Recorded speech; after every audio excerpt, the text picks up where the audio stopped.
বন্ধুরা, আমি ফিডারেটেড প্লেয়ার সজীব আচার্য। আমি আজকে আপনাদেরকে একটি খেলা দেখাতে যাচ্ছি যেটি রুই লুপেজ ধাঁচে এবং এতে সাদার পালানোর কোনো পথ ছিল না, তাই এই খেলাটিকে অনায়াসে বলা যায় পালাবে কোথায়।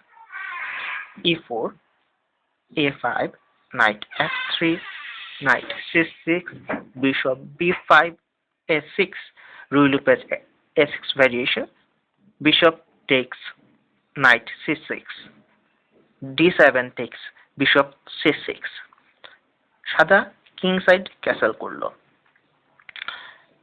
এর পরবর্তীতে বিশপ G4, নাইট F3 কে পিন করে। নাইট F3 মুভ করলে কুইন চলে যায়। H3 বিশপকে থ্রেট করা হলো। H5 বিশপ স্যাক্রিফাইসের জন্য একটি সম্মতি বা সাড়া দেয়া। সাদা এক্ষেত্রে ভুল করে যেটি বিশপ টেক্স করে। H5 টেক্স G4,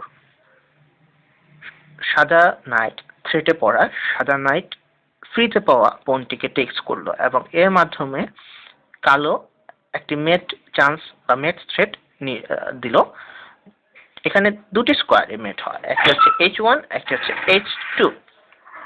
এক্ষেত্রে সাদা যেহেতু মেট অ্যাভয়েড করতে পারছে না এবং যদি পনটি টেক্স করে তাহলেও H1 এ মেট হয়ে যাচ্ছে, তাই সাদা বাচ্চার জন্য একটি চেষ্টা করলো এবং যেটি হচ্ছে পন F4 এবং এর মাধ্যমে একটি স্কোয়ার তৈরি হলো, যে স্কোয়ারটি দিয়ে সাদা পালিয়ে যেতে পারবে।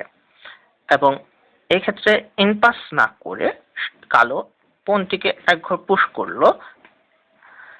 G3, সাদার পালানোর কোনো পথ নেই এবং পরাজয় নিশ্চিত জেনে সাদা কুইন দিয়ে কুইনকে চ্যালেঞ্জ করলো এবং এই পরিস্থিতিতে কুইন H1 চেকমেট, পালানোর কোনো পথ নেই। পালাবে কোথায়? বিদায় বন্ধুরা।